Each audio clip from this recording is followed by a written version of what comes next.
आज का है नीति वचन से 22, उसका हम पढ़ेंगे 24 और 25। कोई क्रोधी मनुष्य का मित्र न होना और झट क्रोध करने वाले के संग न चलना, कहीं ऐसा न हो कि तू उसकी चाल सीखे और तेरा प्राण फंदे में फंसे। तो सुलेमान यहाँ पर हमको बता रहा है क्रोधी मनुष्य का मित्र ना होना, क्योंकि तुम वो क्रोध तुम्हारे अंदर आ जाएगा और तुम उसकी चाल चलन को सीख जाओगे। और झट क्रोध करने वाले के संग न चलना। क्रोधी मनुष्य कभी भी सही डिसीजन नहीं लेगा, और झट क्रोध करने वाला तो बिल्कुल डिसीजन सही ले ही नहीं सकता। तो ऐसे गलत निर्णय को लेने वाले परमेश्वर की ओर से नहीं होते। इसीलिए यहाँ पर सुलेमान ने बोला हुआ है कि क्रोधी मनुष्य का मित्र न होना और झट क्रोध करने वालों के संग न चलना, क्योंकि जब हम ऐसे लोगों के साथ होते हैं, ऐसे लोगों के साथ चलते हैं, तो उनकी थोड़ी बहुत आदतें हमारे पास आने लगती हैं। और अगर वो आदतों को हम ऑब्जर्व कर लेते हैं तो धीरे धीरे हम भी उनके जैसे बन जाते हैं। तो यहाँ पर सीधा मतलब ये कि ऐसे लोग जो परमेश्वर के साथ नहीं हैं, जो परमेश्वर के वचन पर नहीं चलते, हमें उनसे दूरी बनाकर रखनी है। एक एग्जाम्पल के तौर में देता हूँ। कुछ लोग आपसे बोलते होंगे तुमसे ये काम नहीं हो सकता, तुम इस पढ़ाई को पूरा नहीं कर सकते, तुम्हारे अंदर इतना टैलेंट नहीं है कि तुम ये बड़ा सा बड़ा प्रोजेक्ट को हल कर लो या कोई बड़े से बड़े काम को तुम पूरा कर लो। तो ये तो सब लोगों के विचार होते हैं, हर कोई अपना विचार देता है। कोई आपको पॉजिटिव, कोई आपको नेगेटिव देगा। लेकिन ये दुनिया, बाइबल कहती है, इस संसार का हाकिम शैतान है, इस संसार का भगवान शैतान है। तो मोस्टली पीपल्स आपको जो विचार होगा उनका वो नेगेटिव होगा आपके लिए। कोई आपको बोलेगा आप खूबसूरत नहीं हो, कोई बोलेगा आपके बाल अच्छे नहीं हैं, कोई बोलेगा आपके बाल छोटे हैं, कोई बोलेगा तुम्हारा कपड़े पहनने का सेंस नहीं है, तुम्हारा रहने का सेंस नहीं है। बहुत सारी चीज़ें ऐसे आपके जीवन पे आएंगी, ये लोगों का विचार है। लेकिन हमें इन लोगों के विचार पर नहीं चलना, हमें चलना है प्रभु यीशु मसीह के विचार पर। वो क्या कहता है परमेश्वर, प्रभु यीशु मसीह क्या सोचता है हमारे बारे पे, वो क्या चाहता है हमसे, हमें उस विचार पे चलना चाहिए। ये नहीं कि हमारा दोस्त क्या कह रहा है, हमारे रिश्तेदार क्या कह रहे हैं, हमारे मामा क्या कह रहा है, हमारा चाचा क्या कह रहा है, हमें इनके विचारों पर नहीं चलना। बाइबल क्या कहती है, प्रभु यीशु मसीह क्या कहता है, उन विचारों पर चलना। क्या आप परमेश्वर पे विश्वास रखते हो? अगर आप परमेश्वर पे विश्वास रखते हैं भाइयों, दोस्तों, तो आप परमेश्वर की संतान हैं। और उसका वचन कहता है कोई भी औजार जो तेरे खिलाफ बना है सफल नहीं होगा। तू सिर होगा ना कि पूंछ, यानी तू ऊपर उठेगा ना कि नीचे गिरेगा। हर बात, जिस काम पे आप हाथ लगा दोगे, यहोवा कहता है उस काम को ब्लेस कर दूंगा, यानी आपको प्रॉस्पर करेगा, आपको उस काम पे ऊंचा उठाएगा। अब इस कंडीशन में कोई अगर आपसे बोले ये बिजनेस आपसे नहीं होगा, इस नौकरी में तुम सफल नहीं होगे, इस इंटरव्यू को तुम क्रैक नहीं कर पाओगे, तो क्या ये सत्य है? प्रभु का विचार क्या है? प्रभु का विचार है तुम क्रैक करोगे। प्रभु का विचार है तुम अच्छी से अच्छी नौकरी पाओगे, अच्छे से अच्छे पोजीशन पे पहुंचोगे। ये प्रभु परमेश्वर का विचार है। तो हमको यही देखना है कि लोगों का विचार क्या है और परमेश्वर का विचार क्या है। तो नीति वचन 23 में और 7 में चलते हैं। 23 का 7 कुछ ऐसा कहता है, क्योंकि जैसा वह अपने मन में विचार करता है वैसा वह आप ही है। जैसा वह अपने मन में विचार करता है वैसा वह आप ही है। अब किसी ने आपसे बोल दिया तुम्हारे बाल गंदे हैं, तुम्हारे बाल सफ़ेद हो गए हैं, तुम्हारे बाल थोड़े थोड़े छोटे हैं, थोड़े बड़े हैं। अगर वो चीज़ को आप सोचने लगोगे तो वो आपको सत्य लगने लगेगा। हालांकि मैं मानता हूँ कुछ कंडीशन पे बातें सत्य होती हैं। आपकी रिपोर्ट में आ गया आपको कैंसर है, अब आपके दिमाग में वो चीज़ चलना शुरू हो जाएगी मुझे कैंसर है। लेकिन परमेश्वर का विचार क्या है? वो डॉक्टर और रिपोर्ट का विचार है आपको कैंसर है, ठीक है, वो सत्य है। लेकिन परमेश्वर का विचार क्या है? उसके कोड़े खाने से तुम चंगे हो। उसका विचार ये है तुम्हें चंगा करने का। हमें सत्य को डिनाई नहीं करना है, लेकिन हमें एक सत्य और है जिसको भी डिनाई नहीं करना। एक सत्य रिपोर्ट में आ गया आपको कैंसर, एक सत्य कहता है प्रभु यीशु मसीह के कोड़े खाने से तुम चंगे हुए हो।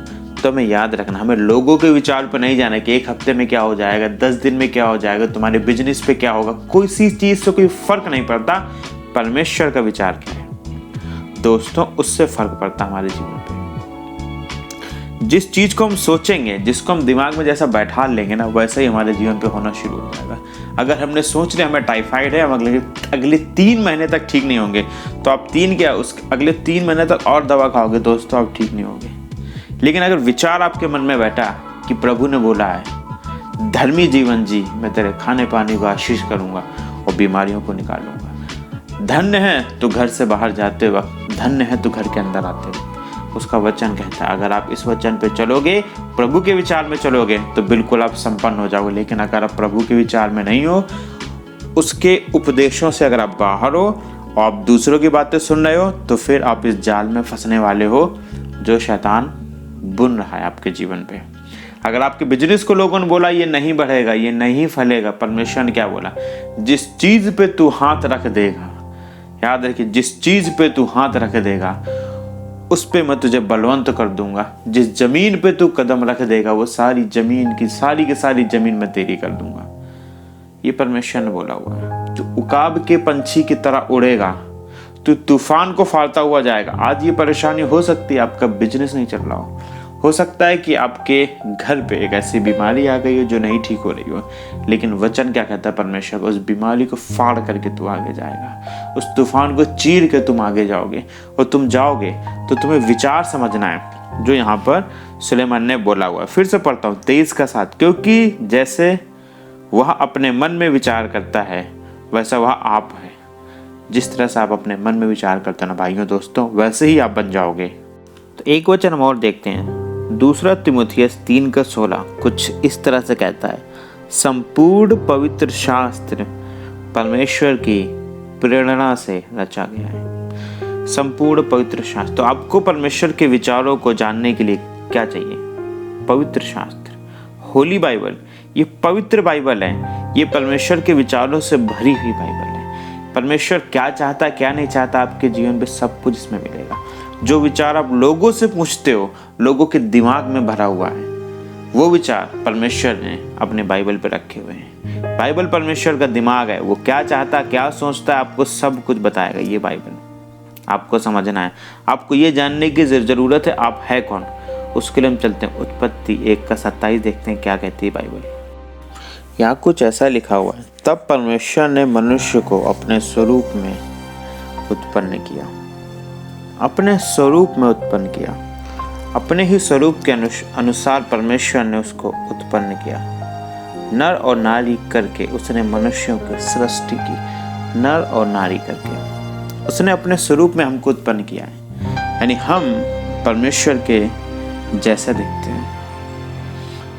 दुनिया में, इस संसार पे, आकाश के ऊपर परमेश्वर के मनुष्यों को ही सामर्थ्य दी है कि वो परमेश्वर की तरह मनुष्य को बना सके। मनुष्य ही है जो दूसरे मनुष्य को दुनिया पे लेके आता है। तो ये सामर्थ्य, ये पावर परमेश्वर ने केवल मनुष्यों को दी। पहले तो परमेश्वर के पास है, दूसरी मनुष्यों के पास है। इवन यहाँ तक कि स्वर्गदूत भी दूसरा स्वर्गदूत नहीं बना सकते हैं, लेकिन मनुष्यों में ये पावर है। तो परमेश्वर ने ये पावर दी है, यानी जिसको आप गिफ्ट ले लो कि ये उपहार, ये गिफ्ट परमेश्वर ने मनुष्यों को दिया। तो आपको समझना चाहिए आप परमेश्वर की तरह बने। अब आपसे कोई बोले तुम काले हो, तुम गोरे हो, तुम अच्छे नहीं हो, तुम्हारी आंख टेढ़ी है, तुम्हारा पैर सही नहीं है, आपको पता होना चाहिए आपको बनाने वाला परमेश्वर है। उसने आपको किसी गलती से नहीं बनाया, या अचानक से आपको नहीं बना दिया। उसने क्या बोला बाइबल ने, तब परमेश्वर ने मनुष्य को अपने स्वरूप के अनुसार उत्पन्न किया।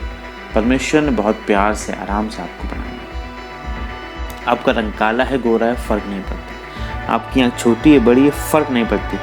फर्क पड़ता क्या है पता है, परमेश्वर की निगाहों में आप बहुत खूबसूरत हैं। इसीलिए बाइबल कहती है परमेश्वर ने जगत से ऐसा प्रेम किया। जगत का मतलब आप भी जगत में हो ना।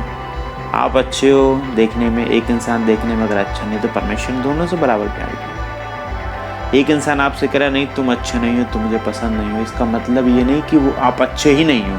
इसका मतलब कि परमेश्वर आपसे प्यार करता है, वो मनुष्य आपसे प्यार नहीं करता। आपकी माँ, आपके पिताजी, आपके भाई, कोई भी कुछ बोले तुम देखने में अच्छे नहीं हो, तुम मुझे पसंद नहीं हो, तुम्हारे बाल अच्छे नहीं हैं, तुम्हारे कपड़े पहनने का सेंस अच्छा नहीं है, अगर आप बाइबल के अनुसार चलते हो, याद रखना, और परमेश्वर में विश्वास रखते हैं अगर आप, तो याद रखिएगा आप परमेश्वर के लिए सबसे खूबसूरत हो और सबसे अच्छे हो। लोगों को ओपिनियन मानने नहीं रखता, आज वो हैं कल वो नहीं होंगे, ये फैक्ट है। आज वो दुनिया में आपके साथ खड़ा है, अगले एक घंटे में क्या हो जाए उसे नहीं पता, और अगले एक घंटे में उसका विचार भी बदल सकता है। लेकिन परमेश्वर क्या कहता है, मैंने जगत से ऐसा प्यार किया कि मैंने अपना इकलौता पुत्र दे दिया। उसने तुमसे ऐसा प्यार किया कि अपना इकलौता पुत्र दे दिया। आज जो लोग तुमसे प्यार करते हैं वो अपने न पुत्र को अपने हाथ की उंगली भी काट कर नहीं देंगे आपके लिए। तो इसलिए सच्चा प्यार आपसे परमेश्वर ने क्या वो कहता, तुम खूबसूरत हो, तुम अच्छे हो, अपनी हरकतों को सुधार लो, अपनी आदतों को बदल लो, तुम बहुत खूबसूरत हो क्योंकि तुम परमेश्वर के स्वरूप में बने हो। भजन संहिता 82:6 कुछ ऐसा कहता है, मैंने कहा था तुम ईश्वर हो और सब के सब परम प्रधान के पुत्र हो। आप ईश्वर हैं, परम प्रधान के पुत्र हैं। पता क्यों ऐसा दाऊद ने लिखा हुआ है? क्योंकि परमेश्वर ने जेनेसिस 1:27 कहता, परमेश्वर ने अपने स्वरूप में आपको बनाया। अब आप परमेश्वर के स्वरूप में दूसरों को बना सकते हो। ये सामर्थ आपको दी है परमेश्वर ने, ये सामर्थ आपको परमेश्वर ने दी है। लूका 10:19 कहता, मैंने तुमको पावर अधीनता दी है दुष्ट आत्माओं के ऊपर, उनकी सारी सामर्थ के ऊपर, इवन उनके राज्य के ऊपर। तो परमेश्वर ने आपको इन डीमंस के ऊपर क्या ठहराया है? परमेश्वर। आदम और हव्वा को बनाकर उसने क्या बोला? आदम की वाटिका में जितनी सारी चीजें हैं इन सब के ऊपर तू इन सब का मालिक ठहरा। वही परमेश्वर ने आपके साथ किया हुआ है। देख लेते हैं हम यूहन्ना 3:16 क्या कहता, क्योंकि परमेश्वर ने जगत से ऐसा प्रेम रखा कि उसने अपने इकलौते पुत्र को दे दिया, ताकि जो कोई इस पर विश्वास करे वह नष्ट न हो परंतु अनंत जीवन पाए। परमेश्वर ने जगत से आपसे हमसे उसने ऐसा प्रेम कि अपने इकलौते पुत्र को दे दिया। आज हमारे दिमाग में छोटी मोटी बातें आ जाती हैं जिनको हम ले करके बैठ जाते हैं, परेशान रहते हैं। लोग कुछ भी नेगेटिव बोलते हैं उसको हम दिमाग में, दिल में बैठा लेते हैं। हम भूल जाते हैं कि उन सब से ज़्यादा, उन सब से अच्छा प्यार करने वाला हमारा परमेश्वर है, जिसने इकलौते पुत्र को हमारे लिए दे दिया। कोई है स्वर्ग में बैठा जो मेरी प्रार्थनाओं का जवाब देने के लिए तैयार है। मेरा भाई स्वर्ग में बैठा है, मेरा पिता स्वर्ग में बैठा है। वो हमारे साथ धरती पर आया था हमारे लिए, आज भी हमारे साथ है। पवित्र आत्मा उनकी हमारे साथ है, जो प्रभु यीशु मसीह को दर्शाती है, जो प्रभु यीशु मसीह पिता परमेश्वर सबको दर्शाते हैं। वो स्वर्गदूत आज भी हमारी सेवा के लिए स्वर्ग से आते हैं हमको बचाने के लिए। आज भी हमारे पास सब कुछ है, लेकिन केवल ये थॉट, ये विचार जो हमारे दिमाग में लोगों ने बैठा रखे हैं, ये उनके जो ओपिनियन हमारे दिमाग में आ गए हैं गलत, उनकी वजह से आज बहुत से लोगों ने, परमेश्वर के चुने हुए भी लोगों ने भी परमेश्वर की इच्छाओं को पूरा नहीं होने दिया। उसकी इच्छा है आपके जीवन पे, उसके प्लान से आपके जीवन पे। वचन कहता है मेरे प्लान तुमको प्रॉस्पर करने के, ना कोई हार्म करने के। लेकिन हमने अपने आप को हार्म कर रखा है, हमने अपने आप को दुखी कर रखा है इन सब चीज़ों से घिर करके, जबकि परमेश्वर ऐसा नहीं कहता। आपको बहुत ज़रूरी है अपने आसपास की चीज़ों को बदलना। आपके दोस्त, आपके रिश्तेदार, इन लोगों को बदलना बहुत ज़रूरी है। इन लोगों से निकलना बहुत ज़रूरी है। इन लोगों ने ही आपके दिमाग का ब्रेन वॉश कर रखा होगा, आपको इन्होंने ही पिता परमेश्वर से दूर कर रखा है। ऐसे लोग जो परमेश्वर में नहीं है, ऐसे लोग जो पिता को नहीं मानते, ऐसे लोग जो प्रभु यीशु को नहीं मानते, ऐसे लोग जो प्रभु को मानते लेकिन नेगेटिव बात करते हैं, इन लोगों से आपको बच के दूर रहने की ज़रूरत है। क्योंकि यही लोग आपसे नेगेटिव बोलेंगे और ये आपके दिमाग में बैठ जाएगा और आप नेगेटिव हो करके शैतान की चालों पे फंस जाओगे। आप परमेश्वर के साथ नहीं बढ़ पाओगे, नहीं जा पाओगे। अब्राहम को आप देख लो, बाइबल कहती है, दूसरा इतिहास 20:7 में लिखा हुआ, अब्राहम परमेश्वर का मित्र कहलाया। क्यों कहलाया मित्र? वो ईमानदार था, उसने परमेश्वर को जाना समझा, इसलिए मित्र कहलाया। और अब्राहम का नाम आज भी है, आज भी हम उसकी संतान कहलाते हैं। क्यों? क्योंकि वो परमेश्वर का मित्र कहलाया। वो किसका मित्र कहलाया समझने की जरूरत है, परमेश्वर का। आपका मित्र कौन है? आपके रिश्तेदार कैसे हैं? आपके आसपास का माहौल कैसा है? आप किन लोगों के बीच में बैठते उठते हो, कहाँ आते जाते हो? बहुत जरूरी है समझना। हमको इन चीज़ों को ही बदलना है। यशायाह 41:8 भी एक बार हम देख लेते हैं क्या कहता परमेश्वर। यहाँ कुछ ऐसा लिखा, हे मेरे दास इज़राइल, हे मेरे चुने हुए याकूब, हे मेरे मित्र अब्राहम के वंश, हे मेरे मित्र अब्राहम के वंश। अब्राहम इतना क्यों बढ़ा, क्यों इतना आशीषों से भरा हुआ था, क्यों उसके पास धन दौलत की कमी नहीं थी, क्यों उसके पास दास दासियों की कमी नहीं थी? पता है, उसका मित्र परमेश्वर था। आज आपका मित्र कौन है? क्या वो जो दारू पीता है? क्या वो जो गाली देता है? क्या वो जो जुआ खेलता है? क्या वो जिसके बॉयफ्रेंड गर्लफ्रेंड है? ये आपके मित्र हैं। क्या वो जो मूर्ति पूजा करते हैं? क्या वो जो परमेश्वर को नहीं मानती? ये आपके मित्र हैं। आपको समझना बहुत जरूरी है कौन आपका मित्र है। ये वो आपका मित्र है जो रेगुलर कलीसिया जाता है, बाइबल पढ़ते हैं, जो रेगुलर नियमित तौर पे कलीसिया जाते हैं, बाइबल पे मजबूत तरीके से चलते हैं और आपको वचन समझाते हैं और आपको पॉजिटिव कर रहे हैं। क्या ये आपके मित्र हैं? क्या वो लोग आपके मित्र हैं जो आपको नेगेटिव कर रहे हैं, जो अपना फायदा निकालना चाहते हैं, जो दूसरों को माफ नहीं करते हैं, जो दूसरों के लिए अपशब्द बोलते हैं, जो अपने घर के लोगों की चुगली करते हैं, जो भाई भाई लड़ाई लड़ते हैं? क्या ये आपके मित्र हैं? आपको समझने की जरूरत है आप किन के बीच में हो। आपको बहुत जरूरी इस चीज को समझना। याकूब 1:6-8 भी पढ़ लेते हैं एक बार। यहाँ कुछ ऐसा लिखा है, पर विश्वास से मांगो और कुछ संदेह न करो, क्योंकि संदेह करने वाला समुद्र की लहर के समान है, जो हवा से बहती और उछलती है। ऐसा मनुष्य यह न समझे कि मुझे प्रभु से कुछ मिलेगा। देख लीजिए, वह व्यक्ति दुचित्ता और अपनी सारी बातों में चंचल है। दुचित्ता मतलब दो मन का, दो दिमाग का। जो अभी हम पीछे बात कर रहे थे अभी कुछ समय पहले, क्या बात की हमने कि हम दूसरों के विचार को अपने दिमाग में रख नहीं सकते। एक तरफ हम बाइबल पढ़ें, प्रभु यीशु मसीह के विचार रखें कि तेरे कोड़े खाने से मैं चंगा हुआ हूँ, एक तरफ हम डॉक्टर का विचार रख लें कि तुम ठीक नहीं हो पाओगे, 2 महीने तुम्हारे पास हैं। एक तरफ हम प्रभु यीशु मसीह का विचार रख लें कि प्रभु यीशु मसीह कहता है मुझ में तू सब कुछ कर सकता है, मैं असंभव को भी संभव करने वाला परमेश्वर हूँ। एक तरफ लोग आपसे बोले तेरा बिजनेस डूब के कुछ नहीं होगा, तुम्हारे बच्चे नहीं होंगे, तुम्हारे बच्चे नहीं हो सकते, तुम्हारे अंदर ये कमी है। दो विचार पे अगर आप रहोगे तो आपको कभी नहीं मिलेगा। आप कितना भी मांगो परमेश्वर आपको देगा नहीं, क्योंकि आप 2 विचार में हो। बाइबल का वचन कहता है विश्वास ही परमेश्वर को प्रसन्न कर सकता है। अगर तेरा विश्वास राई के दाने के समान होगा तो जो मांगेगा वो तेरे लिए हो जाएगा। विश्वास राई के दाने के समान हो, वहाँ ये नहीं कहता कि तेरा अविश्वास राई के दाने से बड़ा हो और विश्वास राई के दाने के समान। अविश्वास की तो बात ही नहीं आती है, यानी सेकंड माइंड की तो बात ही नहीं आ रही यहाँ पर। एक माइंड पे आपको रहना है। राई के दाने के समान भी अगर आपका थोड़ा सा विश्वास है, परमेश्वर कहता मैं पूरा कर दूंगा, लेकिन उसका नेगेटिव है अगर तुम्हारे जीवन पे, करे नहीं हुआ तो भाइयों दोस्तों फिर नहीं होगा। एक चीज रखो मन पे, तेरे कोड़े खाने से हम चंगे हुए हैं। कोई भी औजार जो मेरे खिलाफ बनाए सफल नहीं होगा। औजार आपको पता है क्या होते हैं? बीमारी, परेशानी, बिजनेस न चलना। जैसे मैंने बोला कुछ लेडीज़ों को या उनके हस्बैंड को बोला होगा तुम्हारी संतान नहीं होगी। परमेश्वर कहता कोई भी औजार जो तेरे खिलाफ बनाए सफल नहीं होगा। उसने ये गिफ्ट आपको दिया है, इसलिए दिया है ताकि आप उसको यूज़ करिए, इसलिए नहीं कि आप उसको बेकार में फेंक दें या आप बेकार बने रहें। समझने के बाद हम 2 नाव पे सवारी नहीं कर सकते। सबने ये सुना होगा मुहावरा, ऐसे ही हम 2 विचारों पे सवारी नहीं कर सकते। एक विचार पे आप बने रहो, वो परमेश्वर का।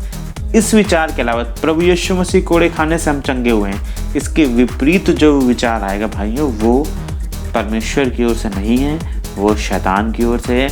अगर आप एक पैर शैतान के राज्य में रखोगे, एक पैर प्रभु के राज्य में रखोगे, तो आप पूरी तरह से शैतान के राज्य में खींच लिए जाओगे। क्योंकि प्रभु जेंटलमैन है, वो कभी ज़बरदस्ती नहीं करता, लेकिन शैतान ज़बरदस्ती करेगा और तुमको पूरी तरह से अपने राज्य में खींच लेगा। और फिर तुम प्रभु से मांगोगे, तुम्हें कुछ नहीं मिलेगा, क्योंकि तुम उसके राज्य के बाहर निकल चुके होगे। फिर तुम कहोगे प्रभु मुझे ये नहीं मिल रहा प्रार्थना से, मैं 1.5 साल से प्रार्थना कर रहा हूँ, मैं 6 महीने से प्रार्थना कर रहा हूँ, मेरी तकलीफ़ों का से निजात नहीं हो रहा है मुझे। गलती आपकी है, डबल माइंडेड नहीं बनोगे। आपको एक इंसान कह रहा मैं आपकी नौकरी लगवा दूंगा, आप ये पढ़ाई कर लो, आप BA कर लो, BSc कर लो, MT कर लो, BTech कर लो, कोई भी डिग्री आप ले लो, मैं तुम्हारे लिए करा दूंगा। फाइनल वो आपको नहीं करा पाए, दिन आपके दिमाग में अब बहुत सारे नेगेटिव थॉट आने लगेंगे, बहुत सारा आपने पैसा खर्चा कर दिया होगा। लेकिन यही चीज़ अगर आप परमेश्वर में कर करके चलोगे ना, आप उससे बात करके चलोगे, तो वो कहता मुझ में सब कुछ संभव है, तू कुछ भी कर, तू जो भी करेगा मैं तुझे उसमें सफल करूँगा। क्या लिखा है बाइबल में? तू जिस चीज़ में अपना हाथ रख देगा उस चीज़ में मैं तुझे सफल कर दूंगा। तो परमेश्वर आपको सफल कर देगा। क्यों? क्योंकि उसने आपसे प्यार किया, उसने जगत से ऐसा प्यार किया कि अपने इकलौते पुत्र को दे दिया। तो आपको घबराने की, परेशान होने की ज़रूरत नहीं है। सिंपल सा लॉजिक है, एक माइंड पे आप रहो, डबल माइंडेड मत बनो, परमेश्वर के साथ रहो, अपनी संगति को देखो। आप जिस घर में रहते हो उस घर में लोग कैसे हैं, आप किस आस पड़ोसी छोड़ दो, आप जिनके बीच में बैठते उठते वो लोग कैसे हैं, आप जहाँ 1-1 घंटे 1.5 घंटे बिताते वो लोग कैसे हैं, जिन रिश्तेदारों के यहाँ 15-15, 20-20 दिन या महीने भर या 6-6 दिन रह के आते वो लोग कैसे हैं। आपको ये चीज़ देखनी है, फिर आपको डिसाइड करना है कि कौन परमेश्वर में कौन नहीं, मुझे किन किन लोगों से दूर हटना है और किन लोगों के मुझे करीब रहना है। आपको ये डिसाइड करना है। बाइबल में एक बात लिखी है, मैं आपको बता देता हूँ अंत में, संगति मसीहों की करो, जो प्रभु यीशु मसीह में सच्चा मसीह है उसकी संगति करो। समय पे चर्च जाओ, जिस दिन आपको मौका मिले चर्च जाओ, प्रार्थना करो, मसीहों की संगति करो, बाइबल को निरंतर पढ़ते रहो। और बाइबल पे जो विचार लिखे हुए हैं ये परमेश्वर की ओर से हैं। बाइबल को पढ़ने के लिए, परमेश्वर के विचारों को जानने के लिए हमें पवित्र आत्मा की ज़रूरत है। कोई ज़रूरी नहीं कि आप अन्य भाषा में बात करें, ऐसा नहीं कि अगर आप अन्य भाषा में नहीं बोलते तो पवित्र आत्मा आपके पास नहीं है। बाइबल कहता है अगर आपके पास मांस और लहू है देन आपके पास होली स्पिरिट है। और हर इंसान के पास मांस और लहू है। अगर आपके पास मांस और लहू है तो आपके पास पवित्र आत्मा है। बस आपको अपनी आत्मा को जगाना है और परमेश्वर के वचनों को डीप तरीके से पढ़ना है। बाकी सारे विचारों को आप जान जाओगे। प्रभु का अनुग्रह आपके साथ रहे। जय मसीह के दोस्तों।